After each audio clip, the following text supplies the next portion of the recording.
Anxiety disorders. Today we'll be talking about the disorders that are referred to as anxiety disorders in mental health/psychiatric nursing.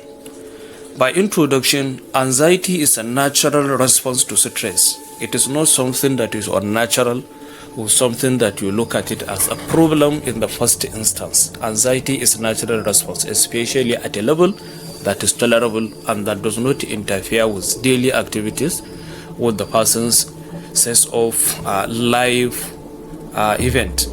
But when excessive and persistent, it becomes a disorder. We call it anxiety disorder when it is excessive and persistent to the extent that it interferes with normal functioning of an individual. And it is among the most common psychiatric conditions worldwide.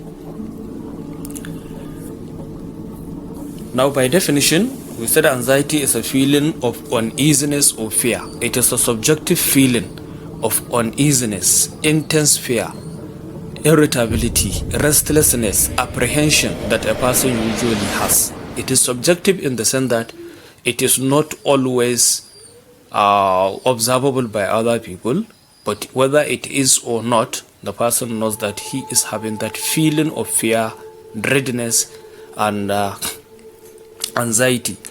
So anxiety disorder is when there is persistent fear that is affecting daily functioning of an individual.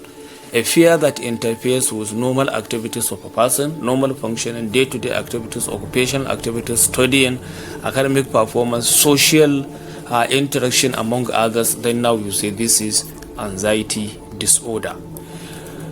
Anxiety disorders are classified into different types. We have what we call the GAD, that is generalized anxiety disorder. This is a disorder that is characterized with excessive worrying of daily activities or about daily activities. This is something that is daily.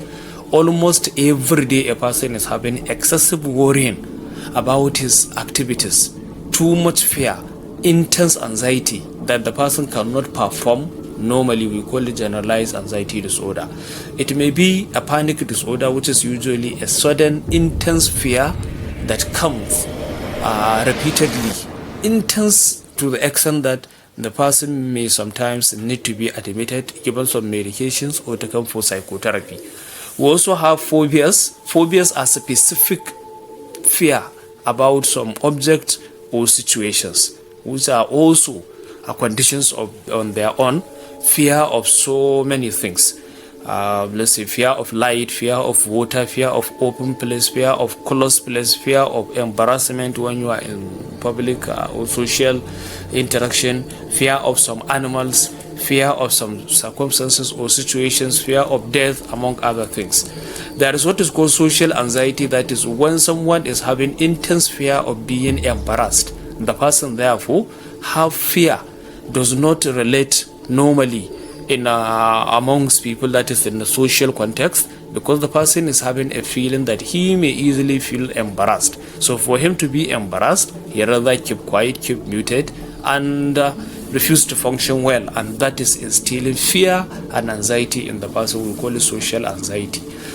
There is what we call agoraphobia, which is a fear of escape difficulty. Some people, when they find themselves in a place, the first thing they look at is where they can escape, because they are always having fear that something wrong can happen.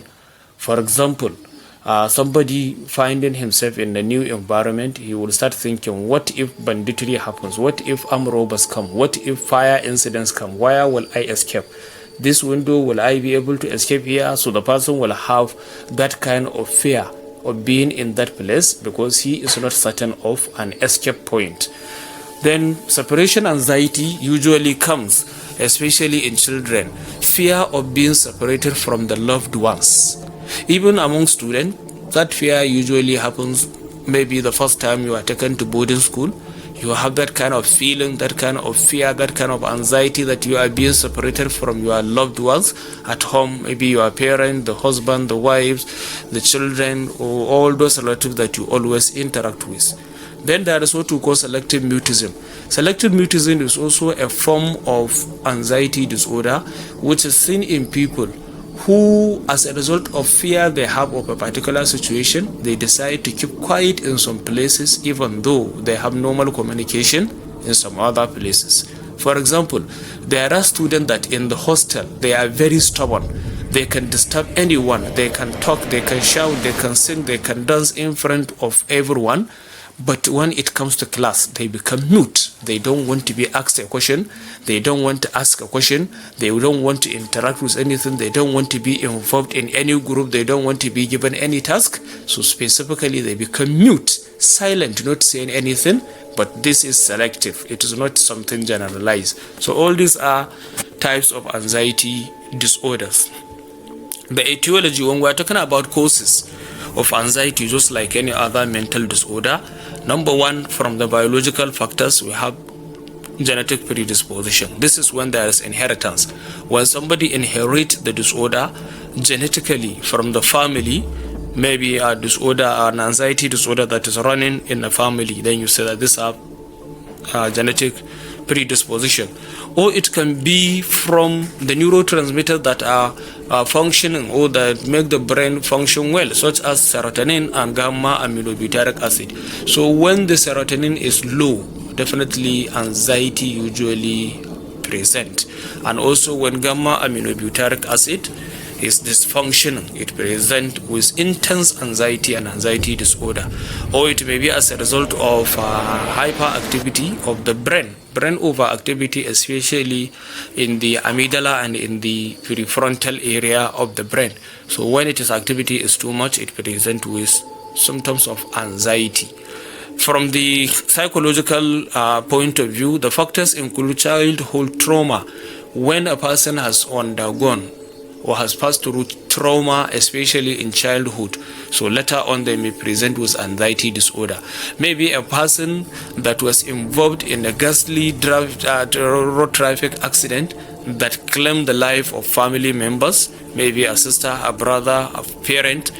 So if the person had that record of that incident in his or her mind, you will see that even in adolescent or adulthood, the person will have fear, maybe fear of driving the same type of car, or fear of following the same route, maybe the same road where the accident happened, or generally fear of driving, or if it is aeroplane, fear of being in aeroplane, or whatever it is that caused that initial trauma when the person was young, or when the person is exposed to traumatized conditions or situations while young.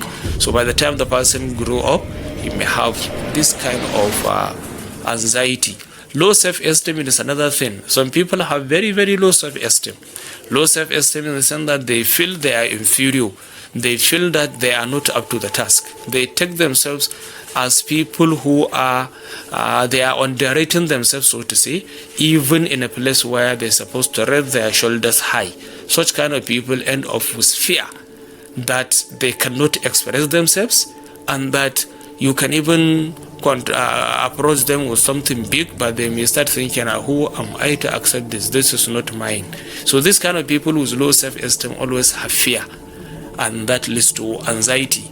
Or negative thinking pattern.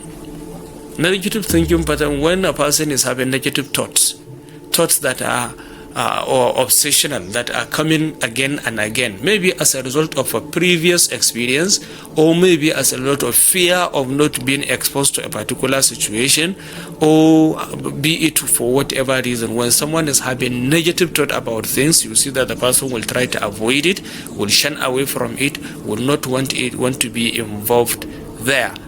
If there is any situation, let's say in the school, SUG activities, for example, there are people who maybe as a result of being somebody involved in SUG activities, and at the end the person was expelled from the school, then the person will always have negative thought. I mean, another person, not even the one that had that experience, another person may be looking at such a situation and develop fear about it.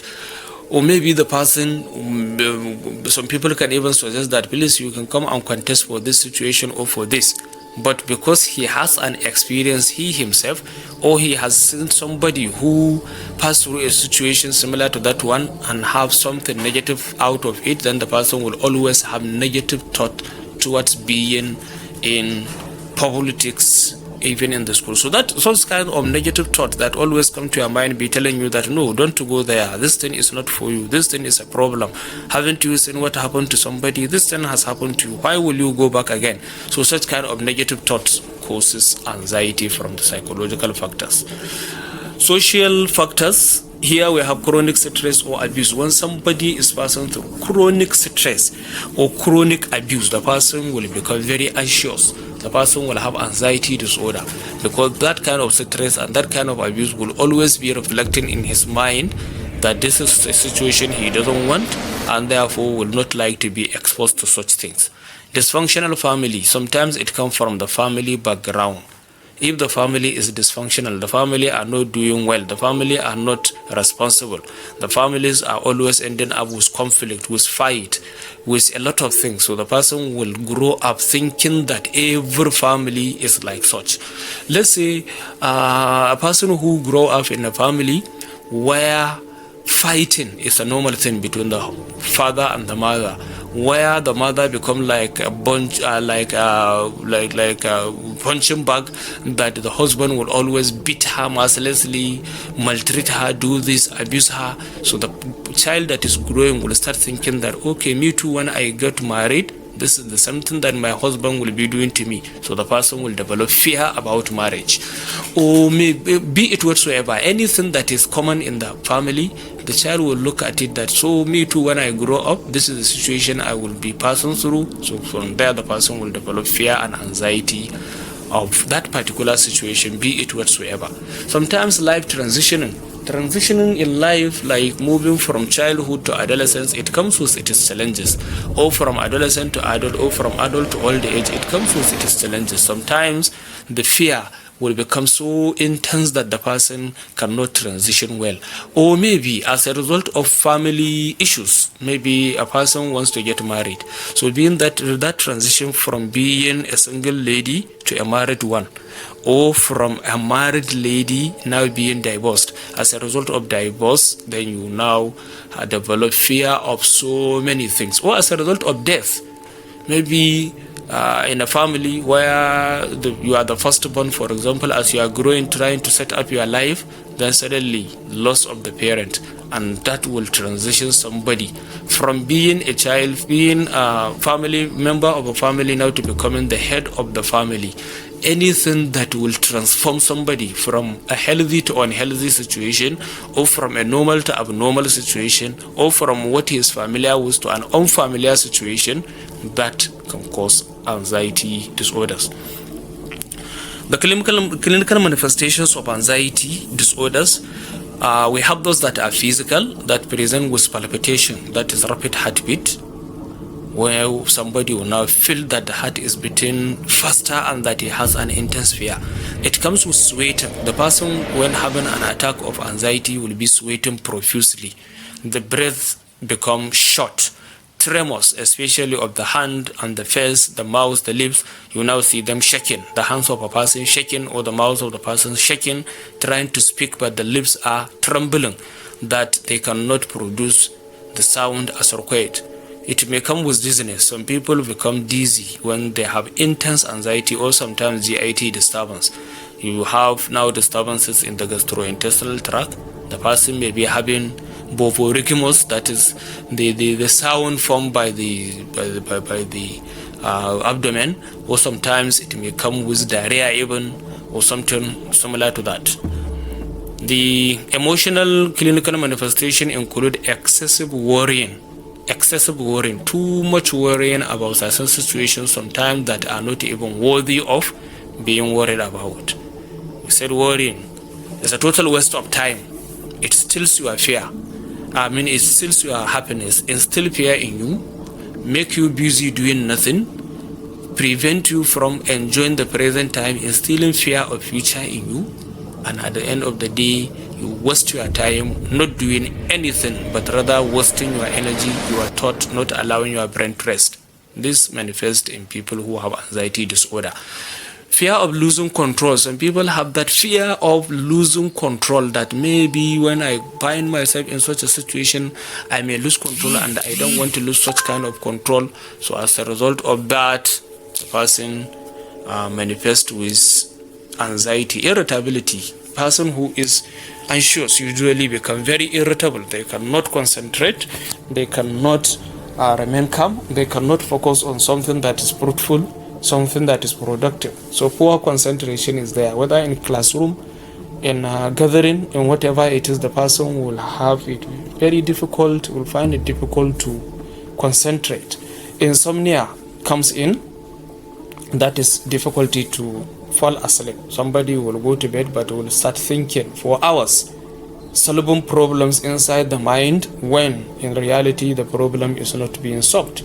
Somebody will be thinking about things. Having that fear, it will stop you from sleeping, eating, and so many other life activities. On the behavioral clinical manifestation, they include avoidance behavior. So if you have fear about a situation, you will end up avoiding it. If you have fear of going to for clinical practice, you will always avoid it. Maybe somebody is having fear of blood, let's say in the case of phobia. Maybe a person is having hemophobia, for example. Then, since you don't want to see blood, even if the person is posted to the clinical area, the person will avoid going there. If you have fear of embarrassment, you will be avoiding social gathering, going into self-isolation. If somebody is having fear of any situation you can think of, the person will always speak negative about it, will dodge it, will not like to go or to be involved even into a discussion about that particular situation, talk less of being involved in it. Compulsions may come, which are repeated actions that somebody does. These compulsions that comes may present. Somebody who is having fear, sometimes we see the person having what we call fidgeting or finger tapping. That the person may be either playing with his fingers or tapping his fingers or beating some part of his bodies, or maybe knocking, the knuckles, that is, someone will be pressing his fingers so that they will be making sound, or anything that a particular repeated action that the person will be doing, which when you see it, you know that the person is having fear. Let's say someone is asked to make a presentation in the class, and that is the first time the person is making presentation. By the time the person is in front of the class, look at the class and see that all eyes on her, then she will now start having that fear, shaking. So she may end up jumping or moving from left to right or front and back, or holding the podium, leaning onto the podium, or maybe playing with a particular thing, a particular awkward action or behavior that normally the person does not do, but as a result of that fear, you see the person doing it. Then restlessness, the person becomes restless, that he cannot have rest because the mind is occupied. The body is also in that situation that is not calm. So the person will have restlessness. Now, the nursing assessment, how do you assess a person who is having anxiety? This assessment includes mental status examination, that you have to study the physical appearance of the person, his behavior, how he speaks, how he walks, how he manages his life. You make an assessment to see the mental status. Is the person normal? Is the person presenting normally, mentally normal? Then subjective data can come. Like in the case of fear, you ask of the person what kind of fear is he having, or the stresses that are making him to have that kind of anxiety. There are some objective observations which can be done externally, like use of tools such as generalized anxiety disorder 7. This is a scale that is having 7 questions which are usually asked, are rated from 0 to 3. Then at the end of the day, you now calculate and see the total. Then there is also Hamilton anxiety rating scale, which is used in clinical setting also to check and calculate. This one also is having some series of questions, about 14 of them, ranging from 0, which means there is no problem, to 4 when the problem is severe. Then at the end of the day, they calculate it. It's a scale that is used, which you may search and find about it, but it's used to make assessment of a patient who is suspected to have anxiety. Then psychotherapy is another thing, or is part of the management you do in nursing after assessment. This includes CBT, corrective CBT means cognitive behavioral therapy.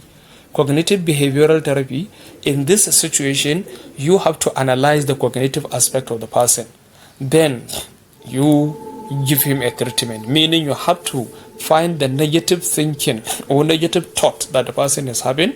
You analyze it, you make the person understand that all these thoughts are baseless, are rubbish, are just negative. When he understands that, then you now try to delete this kind of negative thought from his mind and instill newer positive thoughts into him. Maybe a person is having fear about the national qualifying examination that is coming.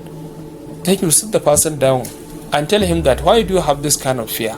You have been trained, you pass your introductory exam, you pass first semester, first year, second year, third year, school final, then why the fear? The exam is normal like what you have passed through before. Then it's not a new situation. You explain it so that the person understands that yes, all that he has been talking about is rubbish. It's just a mere speculations, things that are not correct, things that are not right. You delete those kind of negative thoughts from his mind, then you gradually install or instill newer positive thoughts so that the person will discard negative thought and embrace newer positive thoughts. That is what you call cognitive behavioral therapy. Sometimes it may require exposure therapy. Exposure therapy means that you expose the person gradually to the situation he is having fear of. Let's say a person has a fear of a cat. So if you want to remove that fear of a cat from the person, you take it step by step. First day, you may start with discussion about cat. The person will not like the discussion, but you start discussing, engaging the person about cat, its types, its characteristics, its breeding, how it is, blah, blah, blah, blah, everything about cat. After some times, then you start to present with the diagrams of a cat. Let the person be seeing the diagrams of different cats. Maybe showing him that we have different cats. This one, we find it in Argentina. This one is in Nigeria. This one is from Congo. This is the kind of cat we have in India. For example, different species of cat. Then next, you may expect the person to be drawing the cat himself. Ask the person to draw the cat he can recall in his mind. Gradually, you one day bring a dummy of a cat, maybe a plastic cat, a pet, a plastic one maybe that you buy for your children, then you bring to the person. He holds it, he plays with it, so gradually the fear is reducing. Finally, you expose the person to the real live cat, and the person will now no longer have fear of that cat in his mind. So not just cat, this is just an example. Any situation that a person is having too much fear of, one of the good things is start exposing yourself to it, then gradually you will have that fear no more. Let's say someone is having fear of conducting labor in labor room. Then the person needs to be involved in intense practical demonstration in the school, using all the models there, the dummies and whatever you call them, to do the practical demonstration of that conducting of labor. Then one day you take the person to the labor room just to witness how it is conducted. Another time he witnesses how it is conducted. When he witnesses like 3 times, then you now start involving the person in doing some part, gradually until the person can conduct it himself. So that is exposure therapy. Supportive counseling is very, very important. When someone is having anxiety, he needs to find specialist or find a person he can confide in to discuss the matter with him. Then the person help him, especially learned person, help the patient with counseling on how to go about reducing that particular anxiety. Pharmacological management is also involved sometimes, especially using drug that we call selective serotonin reuptake inhibitors. These are first-line drugs that are used in treating anxiety disorders. What the drugs do is they prevent uptake of serotonin, meaning they end up making serotonin available in the brain for use. And when the serotonin is low, anxiety comes. When it is therefore made available or high, the anxiety will go. Benzodiazepines are used as short-term mainly to reduce anxiety, such as diazepam and others, lorazepam, those that helps to calm the patient down, leave him or make the person sedated a little, or even sleep. That reduces the anxiety. There is also serotonin and norepinephrine reuptake inhibitors, which are alternatively used. They also make norepinephrine and serotonin available for brain to be using, and therefore helps in reducing the anxiety. Beta blockers can sometimes be used, especially for physical symptoms. Beta blockers such as atenolol or propranolol, they prevent physical symptoms such as intense palpitation, the pupillary dilatation, dryness of the mouth. So when a person takes this kind of drugs, it calms the cardiovascular system and make the person calm and be able to present well, especially in performance anxiety. Performance anxiety, when somebody is having fear of performing in public, maybe as a singer, as a lecturer, as a presenter in class, or as someone who is invited to make a public speech. So when the person is having that too much fear, usually beta blockers can help. But be careful, they can become drug of abuse. Nursing intervention include providing calm environment while you want to make a session or help the person with anxiety. The environment where the person is supposed to be calm so that the triggers will reduce. You teach the person relaxation techniques, something that the person will be doing, such as meditation, such as relaxation exercise, and things that will calm the mind, calm the body, and make the person become relaxed and get rid of all negative thoughts. Encourage coping skills. Positive coping skills should be taught. Positive ones. Let the person know that there are ways you can handle your anxiety. You don't need to go into drug abuse. You don't need to go into some risky behaviors. There are ways you can always handle your anxiety. Monitor medications. If you prescribe, or if medications are prescribed, you need to monitor them well. Involve the family members in it, because whatever situation or condition a person is having, when his families are involved in it, they will always provide quicker and immediate help at home.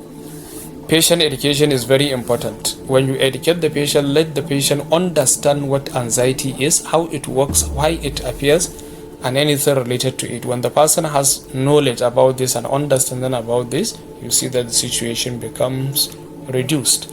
Complications that may arise as a result of anxiety disorders include depression. When the anxiety becomes too much, the person can become depressed because the person is not at rest, is always having fear, is always having worrying. The person is disturbed. It can lead to depression. Or substance abuse. That is one of the negative coping mechanisms. Somebody can introduce someone to drug, that anytime you feel this kind of fear, take this particular drug, you will feel that you don't fear anybody anyway. You don't have any fear again. You are on top of the world. You feel that you are better than anyone, so nobody can intimidate you. There are drugs that give this kind of feelings. Poor performance or social isolation, when especially people who are having social anxiety, when things become intense, they will have isolation. They will start avoiding. They don't want to interact with people.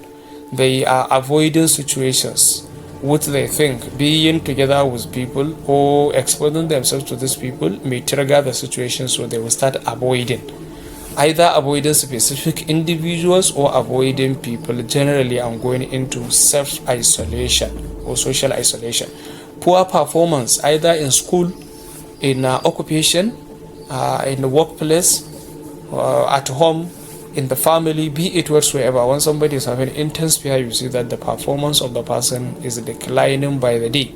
Suicidal thoughts can come when the fear is too much. When the anxiety is too much, the person may start thinking of taking his life via different means. The person will think that, let me just end it.